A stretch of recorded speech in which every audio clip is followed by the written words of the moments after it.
Nad! Nad, tapos mo itong basura. Aka na, Nay. Eto. Tapos muna, puno na. Ay, Nay, sandali. Yung palang wire na na gagamitin ko doon sa taas. Nandiyan yata eh. O, sige, ito, Nay. Kukunin ko na ito.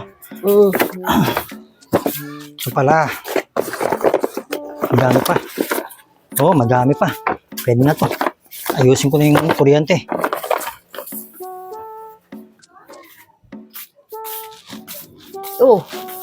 Ba't iniwan yung basura? Pinapatapon ko itong basura eh. Hindi naman tinapon. Ba't dito naman yung labahan? Hindi, sabi ko ilagay ito sa labahan. Lalaban na nga muna ako. Ba't may tulong na naman dito? Dapat nasa kusina ito eh. Ano ba naman itong mga ano dito? Ano ba naman ito? Sabi ko pakainin na yung aso. Andito pa rin pagkain ng aso. Grabe na. Asa na ba itong na ito? Sabi ko pakainin na yung aso kanina eh.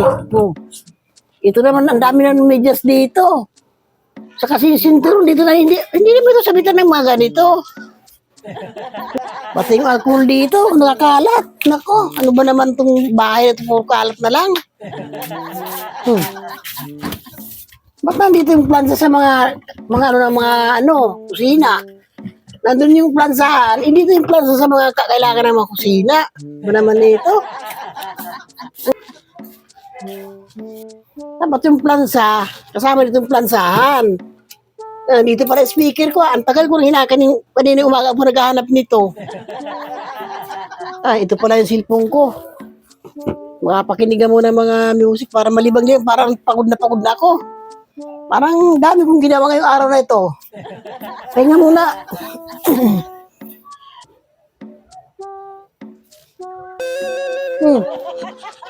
Maganda ano ba yung basura ang pinapatapang ko kay Nad? O pagkain ng aso? O yung plansa? Yung mga medyas, andito pa rin. Ay, pati yung labahan. Ano nangyari? Parang pagod na ako ba? Pero wala na akong nagawa yata. Bakit na kaganon? Nad, dali ka nga muna dito. Oh, Bakit yung pinatapon ko sa yung basura, andyan pa rin? Sabi ko pakainin mo yung aso, andyan pa rin pagkain ng aso. ba't nandito na naman to? Yung mga, pinano kasi dalhin doon sa lalagyan, nandito pa rin. Yung plansa, sabi ko, ilagay mo dyan sa tamang lalagyan, bakit nandiyan sa ibabaw? Ba't ano nangyari? Yung labahan, sabi ko, dali mo doon sa lalagay ng labahan. Lahat ng inutos ko sa'yo, walang ginawa. Nakakalat lang pala dito sa bahay. Sobrang pagod ko na. Aka na rin itong turon, ha? Yung turon ko. Ano ko yan? Akin yan. Aka na itong tunay.